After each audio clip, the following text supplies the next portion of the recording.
Alright, hey guys, welcome to day 11 of Inktober, except I'm editing this on the 12th.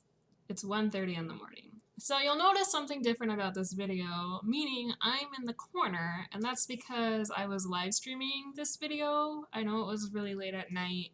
I was using a different streaming site than Facebook, and figured since I was really tired that maybe if I streamed I would feel more motivated. Feel more motivated. See, I'm tired. Feel more motivated to stream. So that's what I did. And let's see if I can get through this video. I don't know why I'm so tired. Like, I've been staying up late but still getting my hours of sleep. But I don't know. Maybe it's because of the in and out I had. But anyways, today's prompt is cruel, and in the story they meet like some cruel troll thing that wants to eat them. So kind of lazy with the prompt, not gonna lie, but I actually had a lot of fun inking this guy. I had a really difficult time actually planning him out and drawing it and figuring out what he would look like, but then once I got that settled down, then he was really fun. I think the eyes and the mouth was the hardest part, especially the eyes. I wasn't sure how to do it, but I was thinking a lot about the illustrations from the Spiderwick Chronicles.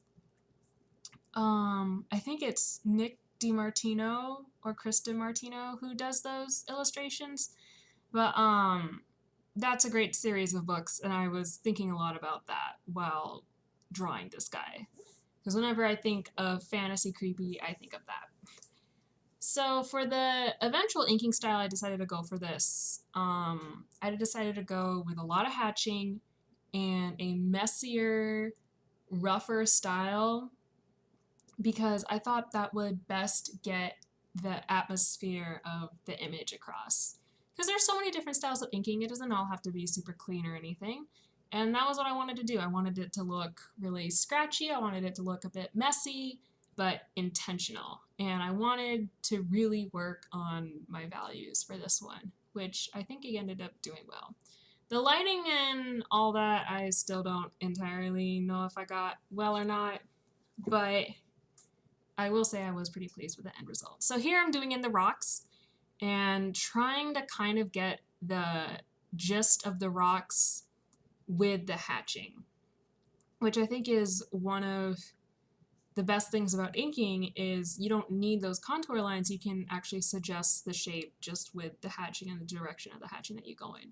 So that was something that I experimented around this time, and with all these rocks I thought it was a great place to do so.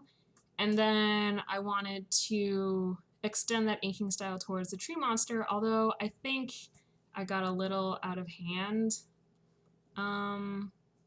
with the tree monster a bit. You'll see what I mean. But I added a lot more lines, made him a bit darker, maybe a little too dark at times. Like, I think his hand in front of his body got kind of lost. And now that I'm thinking about it, maybe I should have switched the position of that, what is it, his left hand? The one that looks like his left hand but is actually his right hand. I think if I extended that out so the fingers were pointing the other way, it would prove for a stronger silhouette. But looking at it now, I can't really change it. He kind of looks like a chicken and his hand gets obscured, so not the best look, but something that I'll keep in mind for next time.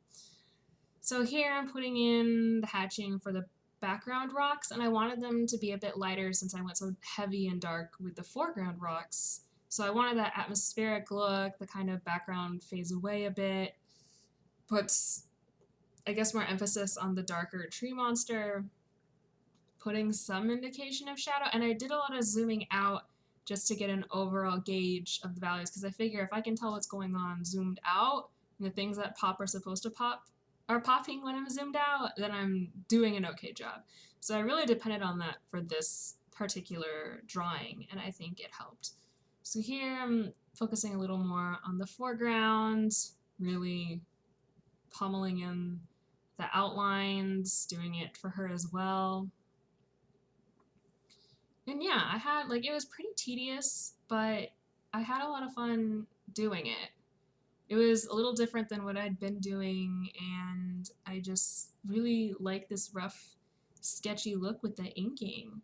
Because it looks kind of polished, but it still looks messy, and I think it really gets across that creepy atmosphere that I was going for. So here I'm just doing some touch-ups, making certain things darker. Maybe went a little too dark with him, but whatever. He's like some weird tree troll thing. Normally, I like tree people as a concept. I don't know why there's a tree troll among a bunch of rocks. I know that trolls turn into rocks when exposed to sunlight. I don't know what's happening here, but I don't know. That was just what I ended up going with. So, and then just signed it, kind of signed off. And here is the final art piece. So again, I actually quite like how this ended up looking. I like the rocks, I like the sketchiness, I like that it still reads even though it's sketchy. Still, of course, lots of room for improvement, but overall, I'm actually pretty pleased with this one. So thanks again for watching on day 11. Yeah, I'm tired. I'm gonna go to bed after all this is done. Hope you guys have a good day, and I'll see you guys literally later today, but maybe it'll be tomorrow again. All right, bye!